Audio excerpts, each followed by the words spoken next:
Well, hey kids, it's time to calibrate our GPS. Let's get our stuff. Today we have a newly rebuilt, I don't know if it's AC1 or AC2 yet, I can't decide which one's newer.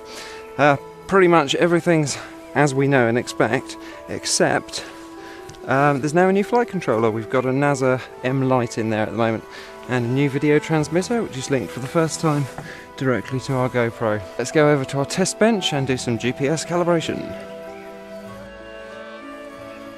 Well, here we are, and we are right by the cricket field now, but I can show you this new arrangement we've got going on here.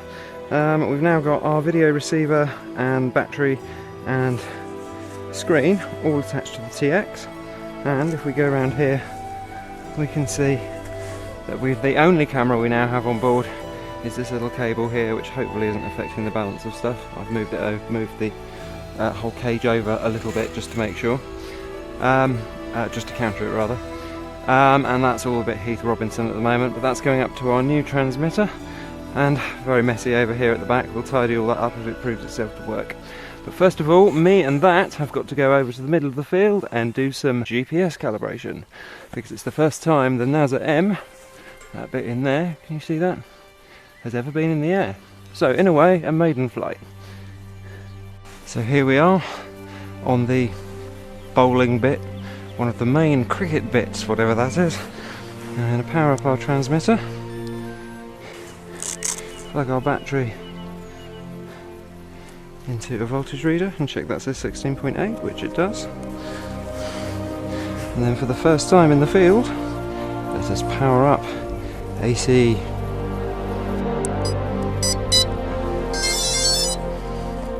AC1, AC2, whatever you are. Let's power you up, and we've got to make sure your props are going in the right direction. Good enough? Right, let's do some calibration tests. So what we have to do is move from manual mode, which is over here. We've got to go from manual mode to GPS and back to manual mode. Well, they say between 8 and 10 times in the manual, which is rubbish. It's actually 11 times. So let's try that. 1, 2, 3, 4, 5, 6, 7, 8, 9, 10, 11. Yep, and we have gone into the right mode, so now we pick her up and spin in a full 360 degrees.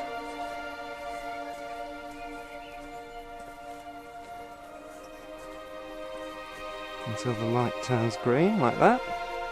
Then we turn on this axis and go round again until the light turns off. It should be there. Yep.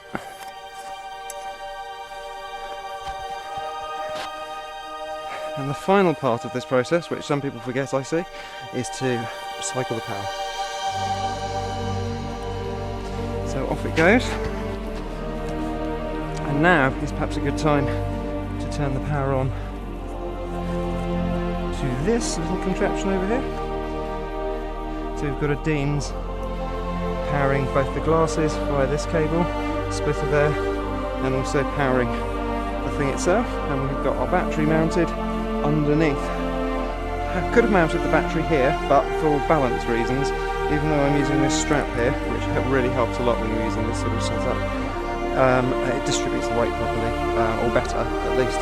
Still wants to tip that way a little bit, but if you mount it vertically this way, everything's better. So let's go back into GPS mode. Notice the buggered switch here, which is where I dropped that in a road and had to kick it to the side before it got ran over. So we've now disabled that. That used to be doing intelligent orientation control, which has now been moved over to this switch, and now we've only got 2 modes, so which is off and home lock. I found I never used course lock anyway, and to be honest, I don't use home lock a lot of the time. I find sometimes it just doesn't work. You try and drag your craft back towards you, and what actually happens is it moves in the opposite direction.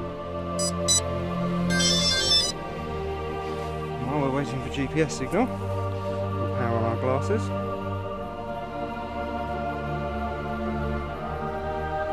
And then our screen. And see if we've got any action. No, we haven't, because probably of the rubbish connection. There we go. Lovely bit of interference there. Terrible interference, I wonder where that is.